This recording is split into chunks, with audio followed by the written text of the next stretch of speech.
চাওয়ার ব্যাপারে যে বক্তব্য সেটা হচ্ছে শিক্ষার্থীরা তাদের মতামত ব্যক্ত করতে পারবে, যাকে ভোট দিতে চাইবে দিতে পারবে, এটাই চাওয়া মূলত। কে জিতবে, কে হারবে, কে প্রার্থী হবে, কে ভোটার হবে, এইসব ইকুয়েশন থাকুক না থাকুক কোনো ফ্যাক্টরই না। এখানে শিক্ষার্থীরা তাদের স্বাভাবিক মতামত দিতে পারবে, কোনো ধরনের ব্যারিয়ার ফেস করবে না, স্বাধীনভাবে মত দিতে পারবে। শিক্ষার্থীরা যাকে চাইবে তিনি জিতবে, যাকে চাইবে না জিতবে না। এখানে কোনো ধরনের রিয়াকশন প্র্যাকটিস করার সুযোগ থাকবে না, কোনো দলীয় রাজনৈতিক বাজে প্র্যাকটিসের সুযোগ থাকবে না, সুপিরিয়র প্ল্যাটফর্মের চান্দাবাহী কাউকে সেবাদাস বানানোর সুযোগ থাকবে না, কিংবা হচ্ছে মানে ভাড়াটিয়া লোক দিয়ে কার্যক্রম পরিচালনার সুযোগ থাকবে না। শিক্ষার্থীরা যাদের এক্স্যাক্টলি রাইটটা প্র্যাকটিস করতে পারবে, এমনটাই ডাকসু চাই। আপনাকেই বলছি, ইন্স্যুরেন্স করলে সিটিতে সুরক্ষা পাবেন নিশ্চিত।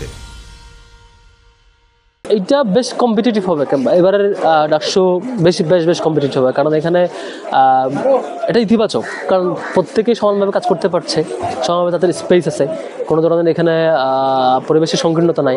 আবার একই সাথে গভর্নমেন্টও হচ্ছে ইন্টারিম পিরিয়ড, যেহেতু কোনো দলের না প্রশাসনটা, ইউনিভার্সিটি প্রশাসনও যেহেতু কোনো দলের না, আবার কোনো হলে কোনো দলের আধিপত্য নাই, সব হল হচ্ছে মানে পলিটিক্যাল অ্যাক্টিভিজম থেকে মুক্ত। রাজনৈতিক অ্যাক্টিভিস্টরা থাকে, কিন্তু পলিটিক্যাল অ্যাক্টিভিজম হয় মধুর কেন্দ্রিক, টিএসসি কেন্দ্রিক। হলগুলোতে শুধুমাত্র স্টুডেন্ট ওয়েলফেয়ারমূলক কর্মসূচি হয়, পলিটিক্যাল অ্যাক্টিভিজম ওখানে নাই, যে কারণে শিক্ষার্থীরা তাদের মতটা খুব ভালোভাবে পেশ করতে পারছে।